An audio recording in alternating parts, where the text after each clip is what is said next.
सतनाम सतनामी, सतवचन, सतना, सतणा और समणा, सम, सम्मा, सम्मा सम, सारी एक बात है। सतना अगर जगह है तो सतनाम वालों की, सतवचन बोलने वालों की, सत पे चलने वालों की भूमि रही होगी। क्योंकि भारत या भरत स्तूप कहीं भी अगर बनेगा तो वहां संत रहे होंगे, भिक्खु रहे होंगे, सतवचन बोलने वाले रहे होंगे, सत्य को फैलाने वाले रहे होंगे, असत्य को खत्म करने वाले लोग रहे होंगे। इसलिए इस भूमि को नमन करना चाहिए, क्योंकि इसका नाम भी सतना ही है। सतना के लोग हैं तो अपनी सतभूमि के लिए ताली बजानी चाहिए, अपने भरूच के ताली बजानी चाहिए।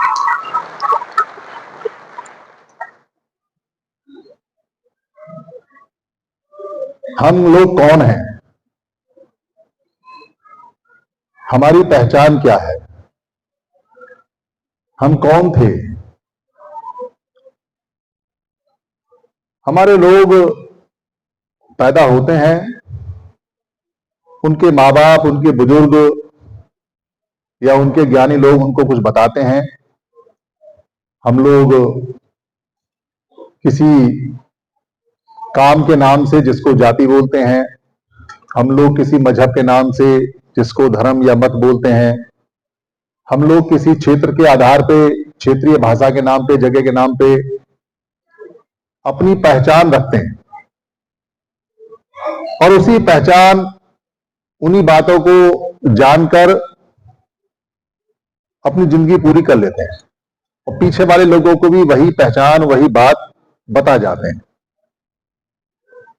जितनी जानकारी महापुरुषों ने दी, जितना सोच सकते हैं, जितना मनन कर सकते हैं, जितना चिंतन कर सकते हैं, उसके आधार पे अधिक से अधिक अपनी पहचान को निकालने की कोशिश करते हैं जो जागृत लोग हैं, जागे हुए लोग हैं। बाकी लोग उनके पीछे चलते हैं, जो जागृत और ज्ञानी लोगों ने बता दिया मान लेते हैं। तो हमारी पहचान क्या है, हम हैं क्या। किसी व्यक्ति से अगर आप पूछोगे कौन हो, कहां से आए हो, क्या पहचान है, तो क्या कहेगा। अधिकतर जो लोग पहचान बताते हैं भारत में आज के समय 400-500 साल में, वो कहते हैं जी हम फला जात के लोग हैं। और पूछने वाले भी इसी उद्देश्य से पूछते हैं कि तुम कौन जात हो, कौन जाति हो। पूछने वाले का उद्देश्य है इसका जाति वाति पूछ लो। तो एक हवा में सिस्टम चलता है, एक हवा में छोटी बड़ी जाति का खेल चलता है, उसके नफा उसके नुकसान चलते हैं। तो छोटी मोटी जाति अगर बना रखी होगी हवा में है, कहीं लिखित में नहीं है, तो इसका धन भी ले लेंगे, इसकी इज्जत भी ले लेंगे, इसका मान सम्मान भी ले लेंगे, इसको हड़का भी देंगे और इससे बेगार भी करा लेंगे, इसकी पिटाई भी कर देंगे और कुछ होगा भी नहीं। ऐसा पहचान पूछने के लिए लोग पूछते हैं कौन जात हो, क्या जाति है। तो सामने वाला जो व्यक्ति है डर जाता है, घबरा जाता है। जाति अपना काम करती है दिमाग में, सोचता है क्या बताए क्या ना बताए। जो भी बताएगा पूछने वाला उस पर हावी होने के लिए तैयार बैठा हुआ है, तो घबराता है। पर बुद्ध क्या कहते हैं, यहां हमारे वंदनीय भिक्षु संघ बैठा हुआ है, संत बैठे हुए हैं, तो कहते हैं जाति दुखा, जरा दुखा, व्याधि दुखा, मरणं दुखा। मतलब जाति दुख है, मरना दुख है, बीमार होना दुख है, ये दुख है। तो इसमें कहीं बुद्ध ये नहीं कह रहे हैं चमार होना दुख है, तेली होना दुख है, मराठा होना दुख है, सैनी होना दुख है, माला होना दुख है, मादिगा होना दुख है, लोधा होना दुख है, यादव होना दुख है, अहीर होना दुख है, वाल्मीकि होना दुख है। ऐसा नहीं बोल रहे हैं, क्योंकि बुद्ध के समय तक ये नाम नहीं है कहीं भी। पूरे साहित्य में आप जाओगे तो 6743 जो लिखित में जाति और उपजाति कॉन्स्टिट्यूशन ऑफ इंडिया में पार्लियामेंट में या देश में चलती हैं, एक भी नाम नहीं मिलेगा आपको। कोई कह सकता है उपाली नाई है, कोई कह सकता है कि सुनीत भंगी है, तो दो नाम मिलते हैं। पहली बात तो नाई शब्द पाली का नहीं है, सिर्फ नाम है। बाल काटने वाले को केस कप्पक या केस हारक बोलते थे पाली के समय, नाई नहीं बोलते थे। नाई आज का उर्दू का शब्द कहीं से आता है, तो पाली नाई नाम है। कोई कहे सुनीत भंगी है, तो बुद्ध सबसे पहले भंगी थे, क्योंकि उन्होंने अपने राग को भंग किया। भंग मतलब भंग, देश को भंग किया, अपने दुखों को भंग किया। तो जो भंग करता है पाली में भंग बोलते हैं, संस्कृत भाषा में भंग बोलते हैं, और जो भंग करता है वो भग्गी, और जो भंग करता है उसको भंगी बोलते हैं। जो महिला है उसको भंगन बोलते हैं। तो सारे जितने भी संत हैं, महापुरुष हैं, जितने भी भिक्षु हैं, सबने अपने राग द्वेष भंग किए हुए हैं, सब भंगी हैं। सुनित भंगी क्या है अकेले, तो मिलती नहीं कहीं। तो क्या कहते हैं जाति दुखा, मतलब मरना दुख है, व्याधि दुख है, तो पैदा होना भी दुख है। कहते हैं नवजात बच्चा। अब हम ये थोड़ी कहते हैं चमार बच्चा, लोधा बच्चा, माली बच्चा, वाल्मीकि बच्चा, अहीर बच्चा, यादव बच्चा, ऐसा नहीं बोलते। हम कहते हैं नया उत्पन्न, नवजात, नया उत्पन्न बच्चा, नवजात। तो जात के दो अर्थ आते हैं।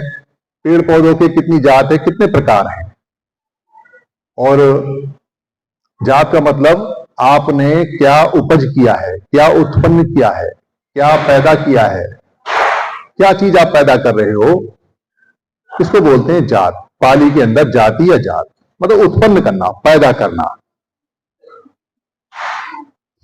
तो पुराने समय में भारत में जितने भी लोग थे, सारे के सारे कुछ ना कुछ उत्पन्न करते थे, पैदा करते थे। तो पैदा करते थे, तो जो उत्पन्न करता था उससे उसकी पहचान बनाते थे। किसान है, कृषक है, कस रहा है जमीन को, तो उत्पन्न करता है तो किसान हो गया। लोहा है, लोहा पीटता है तो लोहार हो गया। सोना है, सोना पीटता है तो सुनार हो गया। रथ चलाता है तो रथवान हो गया। कोई अगर सवालों को बुझाता है, भुजक है, तो बुद्ध हो गया। कोई अगर राज चलाता है तो रजकर्मी हो गया, राज्यकर्मी हो गया। कोई अगर सेना में है तो सैनिक हो गया। तो जैसा काम वैसी उसकी पहचान। आज भी हम बोलते हैं ये आईएएस है, ये आईपीएस है, ये कंप्यूटर ऑपरेटर है, ये हवाई जहाज चलाने वाला पायलट है, ये ट्रेन चलाने वाला लोको पायलट है, ये वेटर है, ये सैलून वाला है, ये टीचर है। अभी अंग्रेजी में नाम आ गए हैं, पर कामों के ही नाम हैं। और जो हिंदी में नाम कहते हैं ये फेरी वाला है, ये सेब वाला है, ये कपड़े बेचने वाला है, ये कपड़े बुनने वाला है, ये मोबाइल चलाने वाला है, ये मोबाइल रिपेयर करने वाला है। अभी तो लाखों काम हैं, तो लाखों तरह की पहचान लोगों की है। तो इसको हम आज की भाषा में जात या जाति बोलते हैं कि ये उत्पन्न करता है। गुरु रविदास जी ने कहा जाति में जाति के बारे में जैसे केलम के पात, मतलब जाति ऐसे है जैसे केलों के पत्ते, एक में से दूसरा निकलता है, दूसरे में से तीसरा निकलता है। तो जाति ऐसे नहीं निकलती। जो आज के समय जो पहचान है वो एक दूसरे में से नहीं निकलती।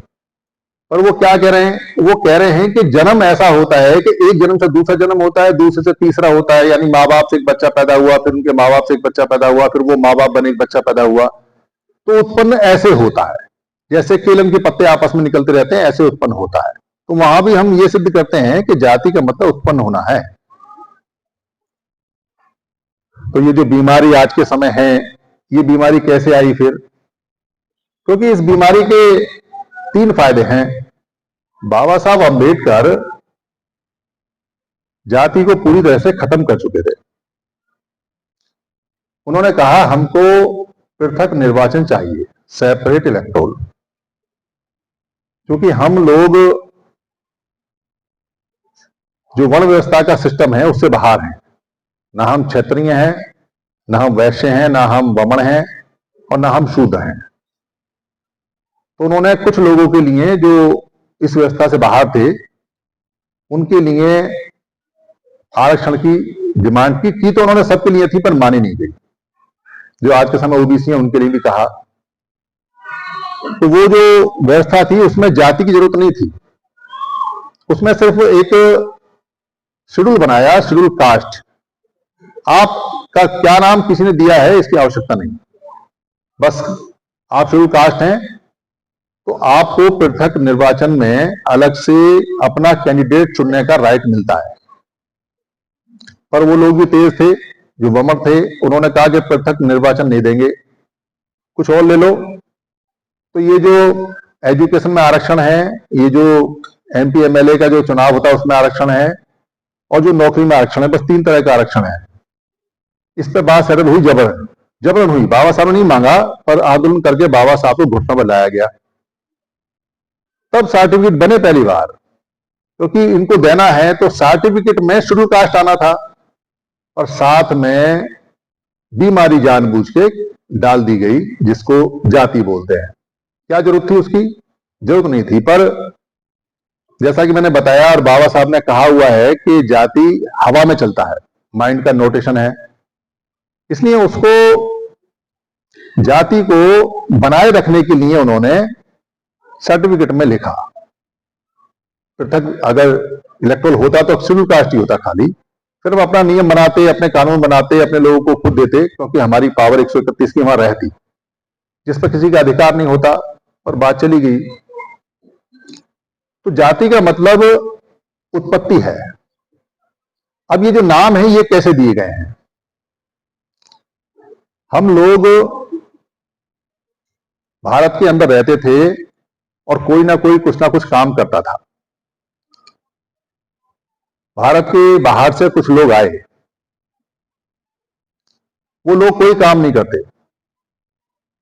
क्यों? क्योंकि अगर हम यहां से अमेरिका चले जाएं, क्या काम करेंगे अमेरिका में? उनकी भाषा नहीं जानते, उन जैसा हमारा रंग नहीं, रूप नहीं, कल्चर नहीं, खान नहीं, पान नहीं, व्यवहार नहीं, मौसम अलग है, हमारा कोई रिश्तेदार नहीं। हम तो वहां खाना बदोश की तरह कुछ वहां खाना मिल जाए हमें, इसलिए वहां गए हैं। तो काम कौन देगा हमें? हमारी जमीन नहीं, जायदाद नहीं, घर नहीं, मकान नहीं। तो ऐसे लोग कोई काम नहीं करते। तो जब हम वहां कोई काम ही नहीं करेंगे तो वहां हमारा कुछ उत्पन्न नहीं करेंगे तो हमारी जात भी नहीं होगी, क्योंकि वो अपने अपने सिस्टम में जो उनका काम होगा, किसी को वो गोल्ड स्मिथ कहेंगे, किसी को आयरन स्मिथ कहेंगे, किसी को शू मेकर कहेंगे, किसी को कुछ कहेंगे, जो काम करते हैं। पर हमें क्या कहेंगे? हम तो कुछ नहीं कर रहे। इसलिए हमारा वहां के हिसाब से सिस्टम में कोई नाम या वर्गीकरण नहीं होगा। क्या कहेंगे हमको? हमको कहेंगे वम है, वम। वम माने उल्टा, ये होता ना बायां हाथ, वम। वमती, वमती पाली के अंदर वमती का मतलब होता है उल्टी, वमथु माने उल्टी, वमती माने उलट। तो वो हमसे कहेंगे कि ये वम है, यानी हमारे कल्चर और हमारे हिसाब से ये व्यक्ति वम है, उल्टा है, हमारी तरह नहीं है, यानी ये सम नहीं है।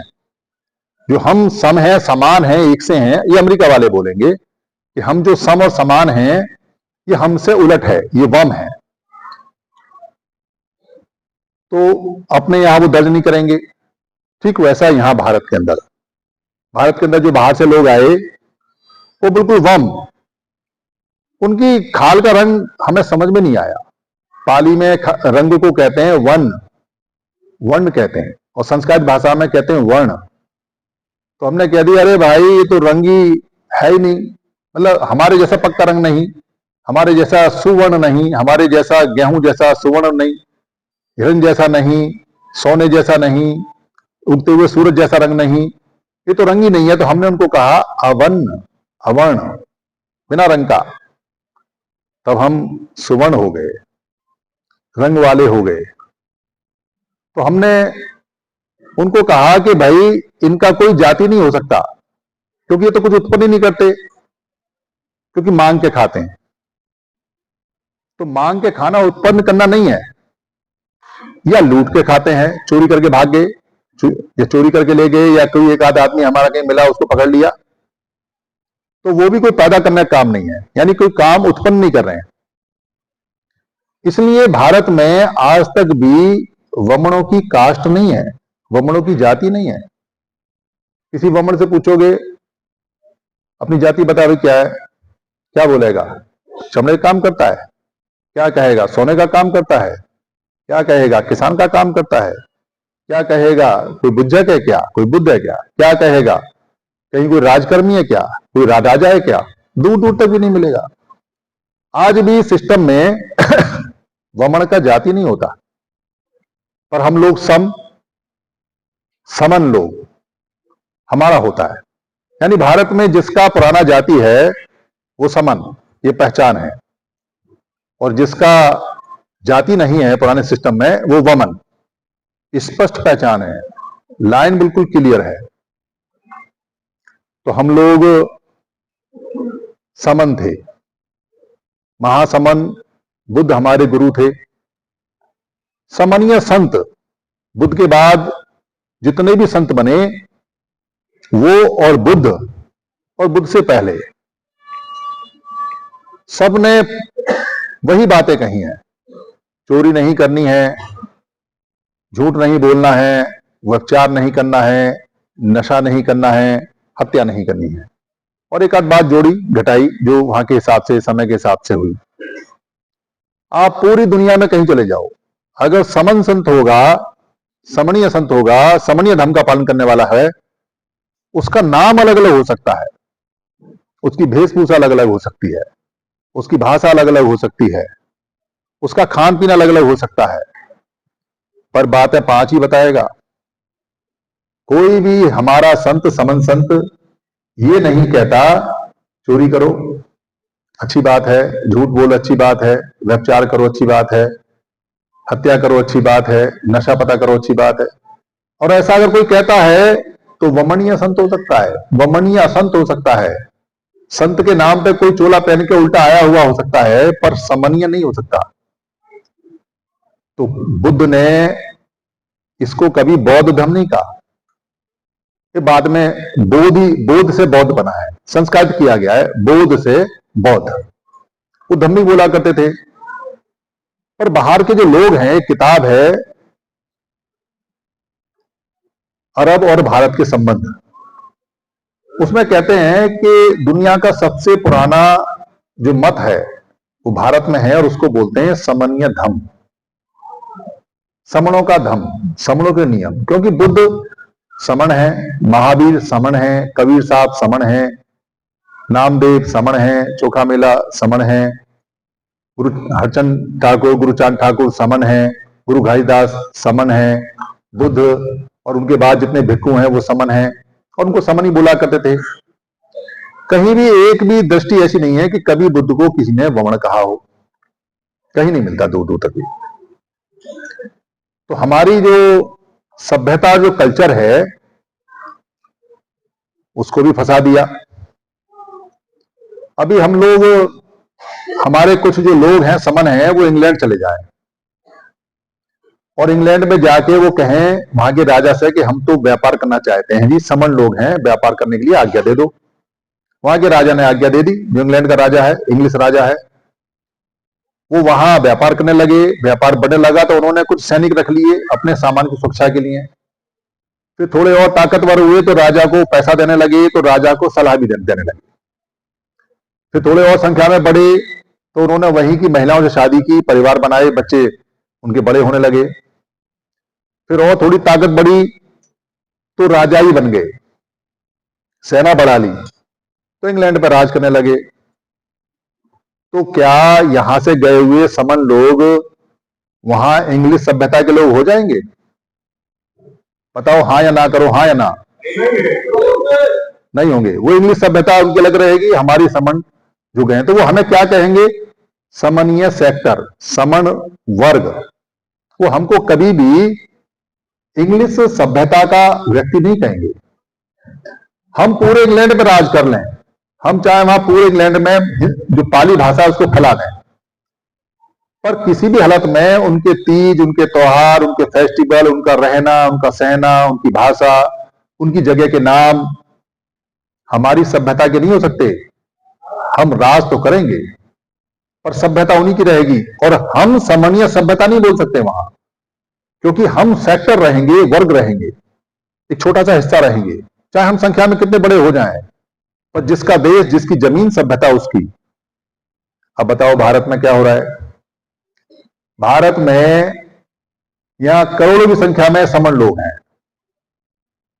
और बाहर से कभी मुगल आए, कभी इंग्लिश आए, कभी पोर्चुगीज आए, कभी फ्रेंच लोग आए, कभी अरब से आए, अलग अलग जगह से आए, अलग शक, हूण, यमन। तो वो जितने भी लोग आए उन्होंने यहाँ अपनी भाषा फैलाई, राज किया, उन्होंने यहाँ रह भी रहे हैं। वो सारे के सारे जितने भी लोग हैं, क्या वो समन सभ्यता के लोग हो जाएंगे? वो हमेशा वमन कल्चर के लोग रहेंगे, वमन वर्ग के लोग रहेंगे, क्योंकि हमने बाहर से आए हुए लोगों को सबको वमन कहा। इसको ध्यान से सुने। चाहे कोई केरल में आया हो जो सीरियन है, सीरिया से आए हैं, चाहे कोई यूनान से आया हो, चाहे कोई अरब से आया हो, चाहे मध्य एशिया से आया हो, चाहे कोई मंगोल से आया हो, चाहे समुद्र के रास्ते आया हो, चाहे पहाड़ कूद के आया हो, पर हमने उन सबको वम और वमन कहा। यही कारण है कि पूरे भारत में आपको अलग अलग तरह के लोग मिलेंगे, पर वो सब अपने आप को ब्राह्मण कहते हैं, वमन कहते हैं। ऐसा कैसे हो जाएगा? जो सीरिया से आए हुए लोग हैं जिनकी भाषा सीरियन है, जो अरब से आए हुए लोग हैं जिनकी भाषा अरबी है या फारसी है, जो मध्य एशिया से आए हुए लोग हैं जिनकी भाषा यूरोपियन है, या जो मंगोल से आए हुए लोग हैं जिनकी भाषा रशियन है या मंगोलियन है, वो एक दूसरे की भाषा नहीं जानते, एक दूसरे की शकल सूरत में बिल्कुल अंतर है। पर कन्याकुमारी से लेके कश्मीर तक, और इधर गुजरात से लेके और इधर तक पूरे पूरब से लेके पश्चिम तक सबको ब्राह्मण कैसे, एक ही शब्द कैसे कह दोगे भाई? वो तो भाषा नहीं जानते, शकल नहीं जानते, एक दूसरे को जानते, पहचानते नहीं, कभी मिले नहीं, क्योंकि हमने नाम दिया, हमने नाम दिया, और हम उनको नाम देके अपना नाम भूल गए। अगर 10,000 लोगों में एक वमन है तो 9,999 कौन है?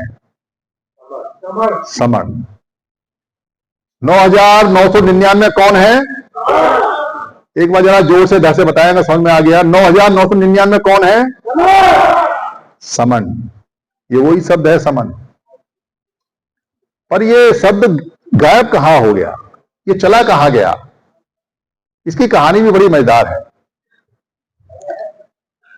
पाली के अंदर बाबा साहब अम्बेडकर ने जो 14वां वॉल्यूम दिया, 16वां वॉल्यूम, उस 16वें वॉल्यूम में उन्होंने पाली की डिक्शनरी दी।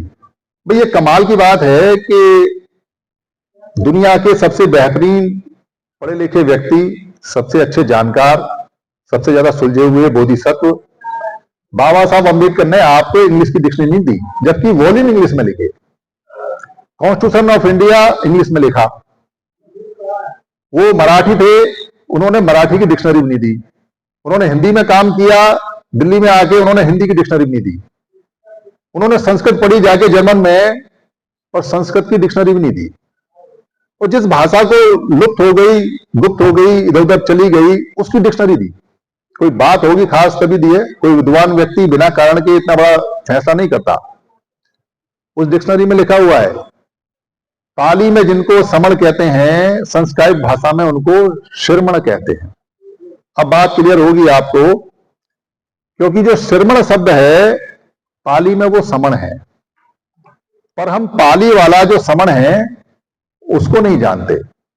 हम संस्कृत मतलब संस्कार जिसका हुआ है, बदला हुआ है, जो बदला गया है शब्द उसको जानते हैं। पर क्या जानते हैं? खाक।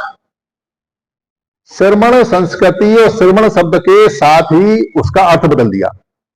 क्या बदल दिया?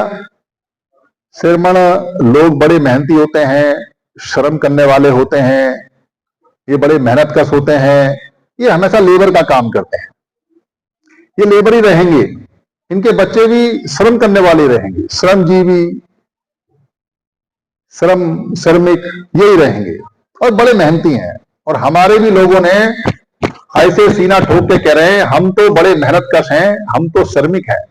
इस काय के हो, तुम तो सम्राट अशोक की संतान हो, तुम तो बुद्ध जो गुरु हैं तुम्हारे, जितने तुम्हारे समनीय संत हैं, तुम उनके सबकी संतान हो।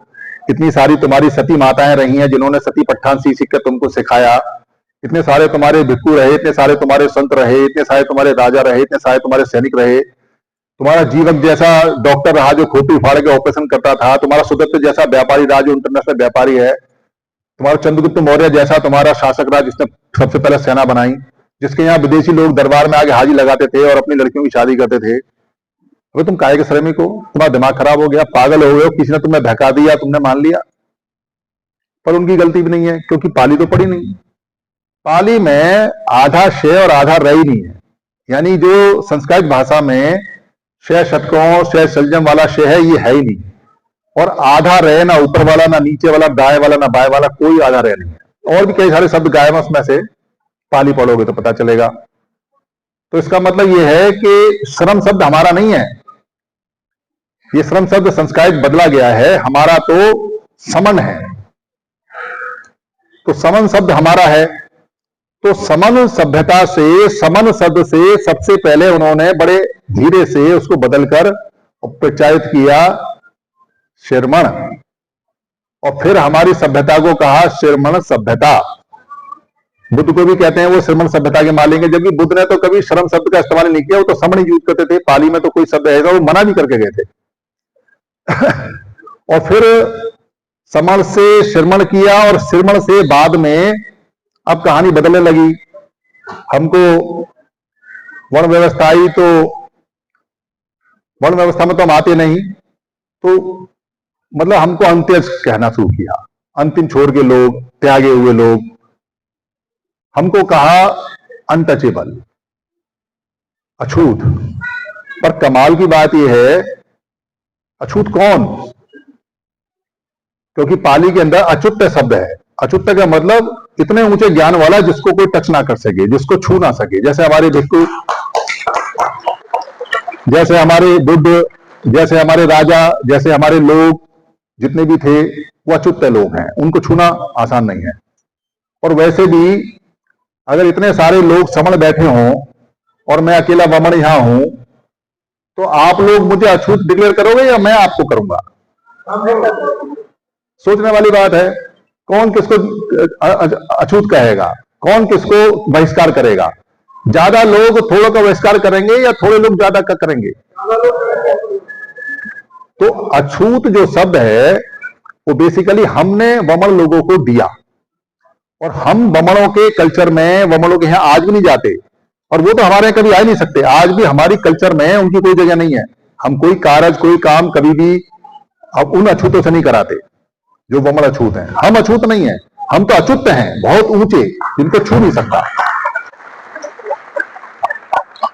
हमको कहा बाद में और नीचे उतारने के लिए, हमको कहा कि ये नीच है, नीच है।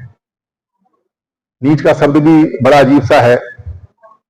फिर हमको कहा कि ये जो लोग हैं ये सारे के सारे दलित हैं, दबे हुए हैं, शोषित हैं, ये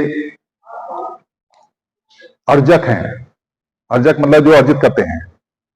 हमारा डाउन करने के लिए ऐसे ऐसे शब्द गढ़े गए, इनके मतलब बदले गए।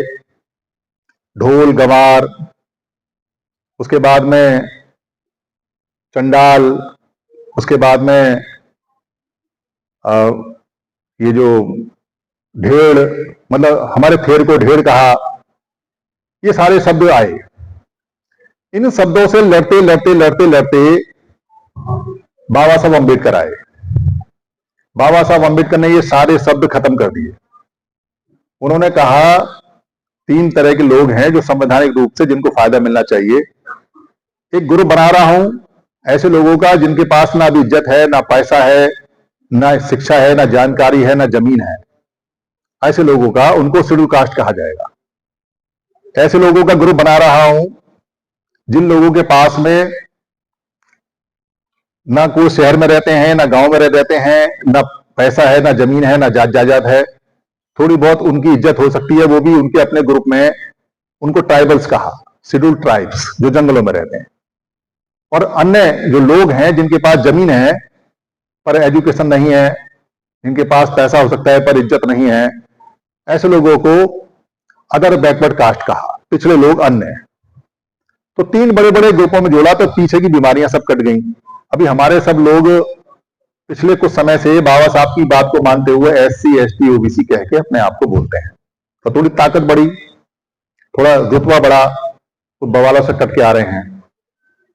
फिर थोड़ी सी बात आगे बढ़ी, और बात आगे बढ़ने के बाद में साहब काशीराम जी आए। उन्होंने वो भगवान बुद्ध का जो सेंटेंस है वो पढ़ा, बहुजन हिताय बहुजन सुखाय लोकानुकंपाय। मतलब अधिकतर, बहुजन माने अधिकतर लोगों के सुख के लिए, अधिकतर लोगों के कल्याण के लिए, लोगों की अच्छी तरह से लोगों को ठीक करने के लिए, अनुकंपा करने के लिए भिक्खु लोग चले। तो वहां से बहुजन शब्द लिया तो थोड़ी और ताकत आई कि भाई हम बहुजन हैं। 85% का नारा दिया तो लगा कि भाई हम हैं। तो 85% के बहुजन को हमने अडॉप्ट कर लिया। अब हम बाबा साहब के SC ST OBC से आगे आ गए। बाबा साहब का शब्द से भी हमें मजबूत शब्द मिल गया। तो और थोड़े से आगे बढ़े। आगे बढ़ने के बाद कुछ हमारे वामसेप के लोगों ने कहा कि हम मूल निवासी हैं। तो मूल निवासी शब्द चला, वो भी अडॉप्ट किया कि हम मूल निवासी हैं, हम यहाँ के ओरिजिनल लोग हैं। मतलब हम समर से सिरमण बने, और सिरमण से फिर ये सारी चीजें होते होते मूल निवासी से आए। और अब चूंकि नई जानकारी आ गई है कि हम समण हैं, तो अब हम मूल निवासी से अपने आप को समण कहते हैं। तो समण कहते ही सारी चीजें हमें मिल जाती हैं, हमारी सारी चीजें खत्म हो जाती हैं।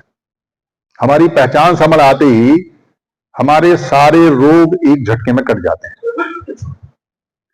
कोई आदमी जो अपनी पहचान बताता है, वो कितने प्रकार की पहचान बताता है। वो कहता है मैं फलानी जात का हूं, तो जात तो काम है, काम बदला जात बदली। काम नहीं करोगे तो जात ही नहीं आती कोई, क्योंकि जात का मतलब उत्पन्न करना है, पहचान है, इसको माइंड में रखना है। और ये जात जो जबरदस्ती की थमाई जाती है, ये कोई जातवात नहीं है। तो जात का मतलब काम है, काम की पहचान है।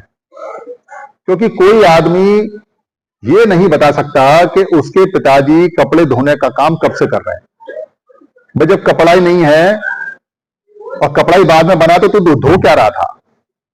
तो रजक होगा या धोबी होगा तो तभी से तो होगा जब कपड़ा बना होगा, और फिर लोगों ने कपड़ा धोने के लिए दिया होगा, उससे पहले थोड़ी धोबी होगा। कोई आदमी अगर जूता बनाता होगा तो जूता बनाने का काम तभी तो करता होगा जब चमड़ा आया होगा, चमड़ा परिष्कृत किया होगा, फिर लोहे के औजार आए होंगे, उससे पहले थोड़ी चमड़ा काटता होगा। कोई आदमी अगर किसान होगा तो किसान तभी तो होगा जब उसने जंगल साफ किए होंगे, जब उसने मिट्टी काटी होगी, जब उसने कुछ बोया होगा, उससे पहले थोड़ी किसान होगा। कोई आदमी अगर लोहार होगा तो तभी से तो होगा जब लोहा आया होगा, लोहा पैदा होगा, उससे पहले थोड़ी लोहार होगा। कोई आदमी अगर राजकर्मी होगा तो तब से तो होगा जब राज व्यवस्था बननी शुरू हुई होगी, उससे पहले थोड़ी होगा। कोई आदमी अगर माली होगा तो जब फूलों का धंधा शुरू किया होगा तब से तो होगा जब लोगों को गजरे वजरे के फूल लगाने का शौक रहा होगा। तो इसका मतलब दुनिया में जितने भी काम हैं वो एक साथ नहीं आए। अभी तो लाखों काम हैं, रोज नए काम निकल आते हैं।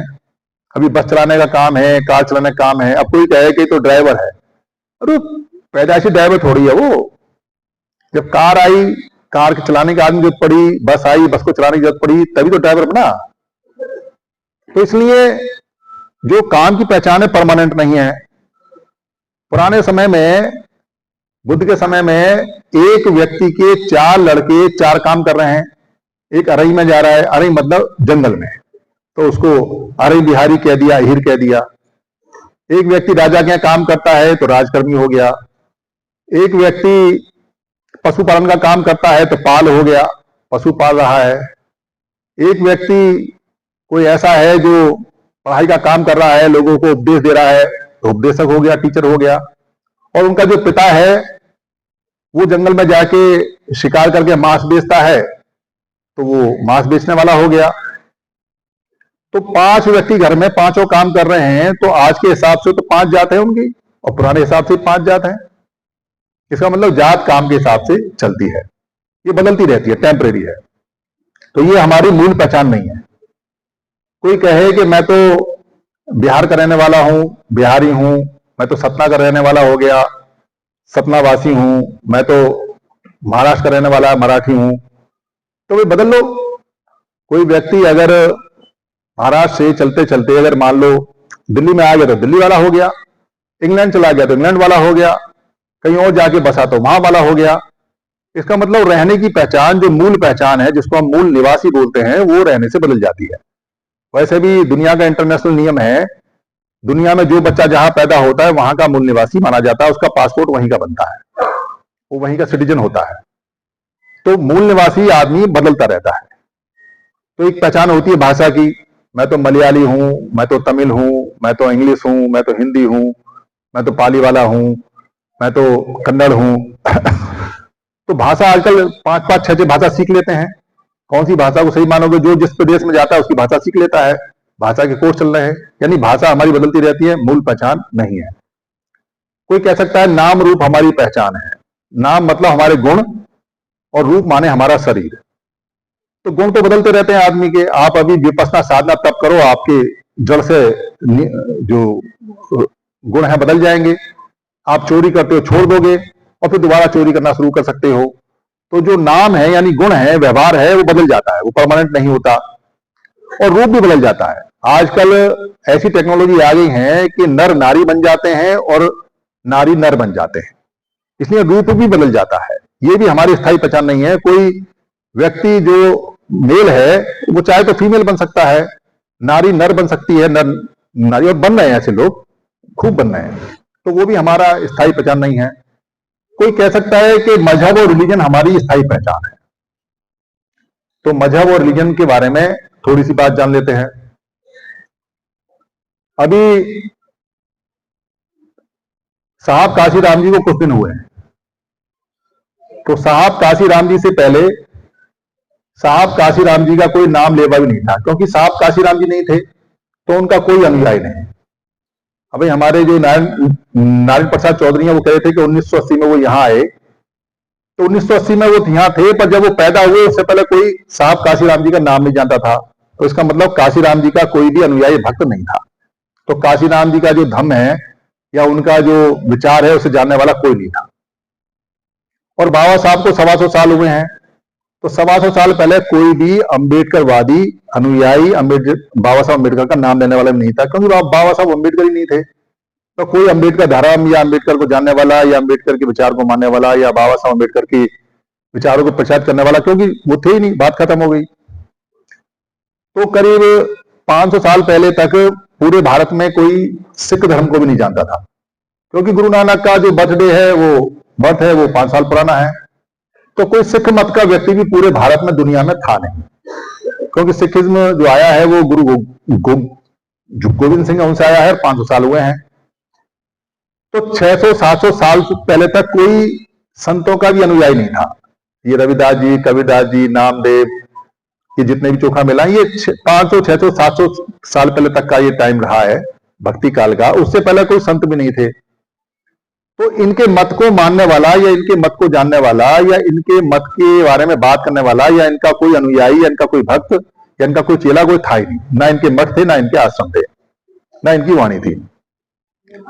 तो कोई कह सकता है कि जो मुस्लिम जो मत है वो था, तो 1400 साल पहले मोहम्मद साहब का बर्थ हुआ।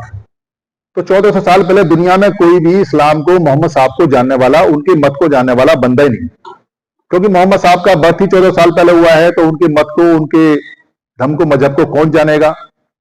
तो कोई इस्लाम को जानने वाला नहीं है, कोई इस्लाम नहीं। भारत में भी 7वीं सदी में कुछ प्रचारक आए थे केरल में, वहां से फैला है। तो कोई कह सकता है कि जी ईसाई कब आए? तो 2024 चल रहा है अभी, ईसा मसीह को 2024 साल हुए हैं, ये कैलेंडर उन्हीं के नाम से चलता है। तो कोई ईसाई नहीं था दुनिया में 2024 साल पहले। तो 2600 साल पहले बुद्ध आए। तो सम्यक संबुद्ध को 2600 साल पहले जानने वाला कोई नहीं था।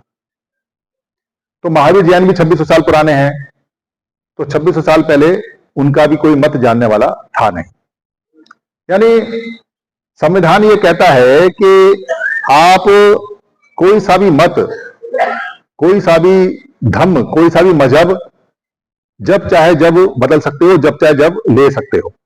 दिन में 10 बार आप मजहब बदल सकते हो, 10 बार रिलीजन ले सकते हो। और आप मजहब या मत रखो या ना रखो, संविधान को फर्क नहीं पड़ता, संविधान के अधिकार पूरे मिलते हैं। तो मत, मजहब व्यक्ति का पर्सनल व्यवहार है, उसको अपने जीवन को सुखी रखने के लिए मत की और मजहब की आवश्यकता पड़ती है, और वो चूज कर सकता है कि उसको कौन सा बेहतर है, कौन सा नहीं। बाबा साहब ने भी कहा है कि सब पढ़ो और जो बेहतर है वो आपको अडॉप्ट करना चाहिए। सामान्य धर्म सबसे बेहतर है, इसमें कोई शक नहीं है, क्योंकि उसके अंदर 5 मूल बातें जो पंचशील की हैं वो सब सारे संत बताते हैं। तो मत का कोई पहचान बताए, कोई ये कहे मैं तो कबीर साहब को मानता हूं, कोई ये कहे कि मैं रविदास साहब को मानता हूं, कोई ये कहे कि मैं बौद्ध साहब को मानता हूं, कोई ये कहे कि मैं गुरु नारायण उनको मानता हूं। तो इस मान्यता के बीच में कोई झगड़ा नहीं है, ये व्यक्ति की इंडिविजुअल पहचान है, उसको अपना एक अधिकार मिला हुआ है, वो कुछ भी कहे, ये पहचान वो बदल सकता है। जैसे भारत में बाबा साहब ने जब बिगुल बचाया, उससे पहले बुद्धिस्ट लोग नहीं हुआ करते थे, पर बहुत पहले बुद्धिस्ट लोग हुआ करते थे, पर 2600 साल पहले बुद्धिस्ट लोग नहीं हुआ करते थे। तब सामान्य धर्म के नाम से चलता था, हम प्राकृतिक पूजक थे। तो बदलता रहता है, ये जो धार्मिक मजहब पहचान है, संतों की पहचान है, ये बदलती रहती है। पूरी दुनिया में 4200 संत हैं, 4200 तरह के मत हैं, और मतों में भी अलग अलग तरह के मत निकलते रहते हैं। जैसे बुद्ध के अंदर वज्रयान, हीनयान, तंत्रयान, महायान, अम्बिकाइट बुद्धिस्ट हैं, कुछ वमन बुद्धिस्ट भी हैं। मतलब आप किसी मत में समण और वमन को रोक नहीं सकते, आपस में कोई भी आ सकता है। जैसे बुद्ध ने समण और वमन दोनों को सिखाया, उन्होंने भेदभाव नहीं किया, और कोई संत कर भी नहीं सकता। तो ये हमारी पहचान स्थायी पहचान नहीं है, ये बदलती रहती है, इसलिए ये हमारी इंडिविजुअल पहचान है। तो ये पहचान हम बताते हैं, पर ये मूल और स्थायी पहचान हमारी है नहीं। कोई आदमी ये कह सकता है कि भाई मेरी जो पहचान है वो पहचान नर नारी की हो सकती है, तो नर की पहचान, नारी की पहचान बदल जाती है, मैंने जैसा कि आपको बताया। तो स्थायी पहचान क्या है हमारी, मूल पहचान क्या है? वो पहचान जो हम बदल नहीं सकते, वो पहचान जो कोई चाहे तो बदल नहीं सकता, वो पहचान हमारी जन्मजात पहचान है कि हम समन हैं।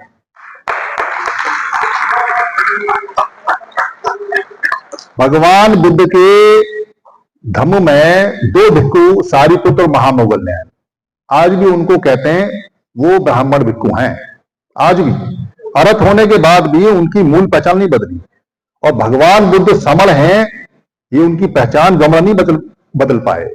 वो वमन नहीं है, वो समण है।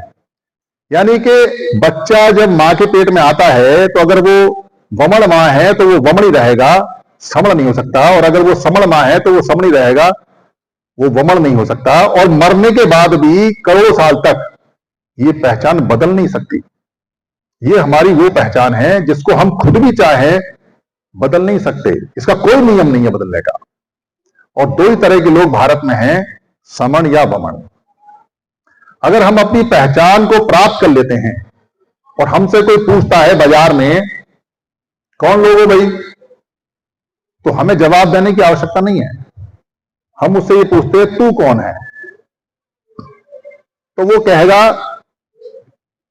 मैं वमन हूं।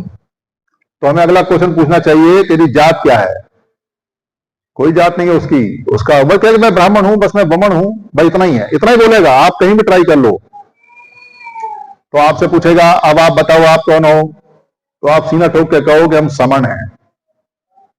वो पूछेगा आपकी जात क्या है, कह रहा समणों की जात नहीं होती, हम समण हैं, समन। वो पूछेगा आपसे ये समन क्या होता है, तो कहो समन वो होता है जिसने ब्राह्मणों को नाम दिया। हमने तुम्हें नाम दिया है, हमने तुम्हें पहचान दी है, तो पहचान देने वाला बड़ा होता है या पहचान लेने वाला? जोर से बताओ, लेने वाला है देने वाला? तो कितनी ऊंची हमारी संस्कृति है, कितना ऊंचा गौरव है। सिर्फ एक लाइन में आप क्या काम करते हो, क्या खाते हो, क्या पीते हो, कितने पढ़े हो, कितने लिखे हो, क्या जानकारी है, अनपढ़ हो, बाबा हो, कौन सा मत है, कौन सा नहीं है, सब ठीक है, सब ठीक है, कोई दिक्कत नहीं है। समणीय मत के अंदर, समणीय धर्म के अंदर बहुत सारे संत हैं, बहुत सारे मत हैं, पर सारे समण हैं।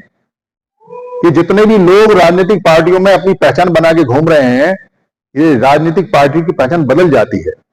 कल तक जो पार्टी आज है वो पहले कभी पार्टी थी नहीं, उससे पहले कोई और पार्टी थी, कभी आरपीआई थी, फिर बीएसपी आई, फिर कोई और पार्टी आई। राजनीतिक पहचान रोज बदलती है, रोज। आदमी राजनीतिक पार्टियों में जंप करके कभी किसी में चला जाता है, कभी किसी में चला जाता है पर समण को नहीं बदल सकता। वो समण है या वमन है, ये अगर स्पष्ट हो जाता है तो हमारी संख्या 140 करोड़ है। पर इसके लिए काम करना पड़ेगा। इसके लिए काम क्यों करना पड़ेगा? क्योंकि इकट्ठा होने के लिए आपको एक सूत्र चाहिए, इकट्ठा होने के लिए एक मंत्र चाहिए। आप कबीर को मानने वाले हैं, कब से काम कर रहे हैं, कितने लोग कबीर हुए, कितने लोग उस मत के हुए। आप राजनीतिक पार्टी में काम करते हैं, फिर राजनीतिक पार्टियों के टुकड़े हो जाते हैं। आप सामाजिक संगठन में काम कर रहे हैं, वामसिद्ध जैसे सामाजिक संगठन, समता संघ जैसे सामाजिक संगठन, कितना काम किया आपने, वो टूट गए। आप काम करने से पहले टूट गए, पर सारे लोग तो नहीं बदले। क्योंकि आप जब काम करते हैं तो एक छोटे से दायरे में बंध जाते हैं। आपने अपना मत बनाया रविदास गुरु घर, तो आप दूसरे मत वाले को अंदर नहीं आने देते, जो कि समन है। कबीर वाले को नहीं अंदर आने दोगे, बुद्ध वाले को नहीं अंदर आने दोगे, क्योंकि समन है वो आप कहोगे तेरा मत अलग है, हमारा मत अलग है, नहीं अलग अलग। अगर आप समनीय धर्म के संत हो तो बुद्ध वाले भी वही हैं, कबीर वाले भी वही हैं, रविदास वाले भी वही हैं, कोई सी पार्टी का हो, अगर आप उसकी पहचान समन स्थापित कर देते हो और अपनी पहचान समन कर देते हो, फिर दुनिया में कोई आपको हराने वाला नहीं है। इसलिए ये जो सेंटेंस लिखा हुआ है मैं समन हूं, 2600 साल बाद आया है। कैसे आया 2600 साल बाद? बुद्ध का जो संघ है वो धार्मिक संघ है।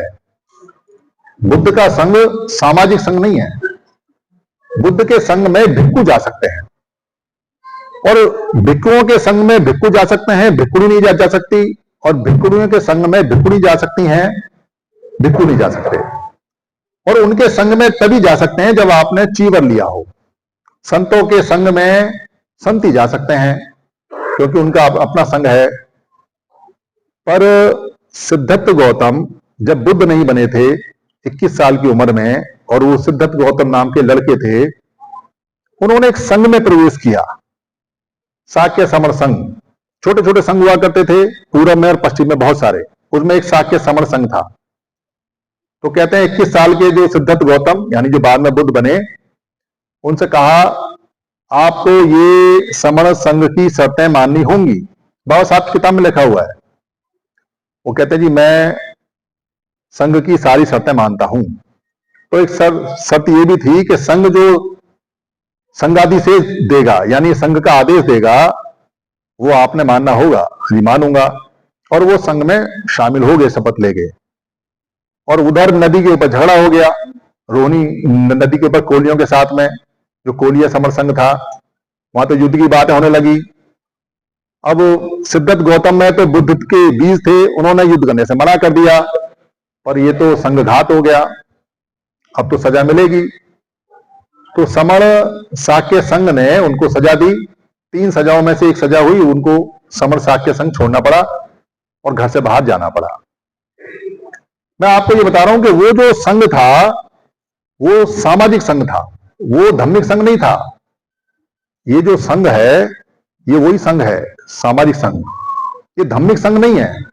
पर समणीय संत जितने भी हैं, चाहे वो बुद्ध वाले हों, चाहे वो रविदास वाले हों, चाहे चोखा मेला वाले हों, चाहे गुरु घासीदास वाले, वो सब इसका हिस्सा हैं अगर वो समण है तो। क्योंकि इसका पहला नियम है केवल समण ही आ सकते हैं। अगर कोई भिक्खु वमन है इसका हिस्सा नहीं बन सकते।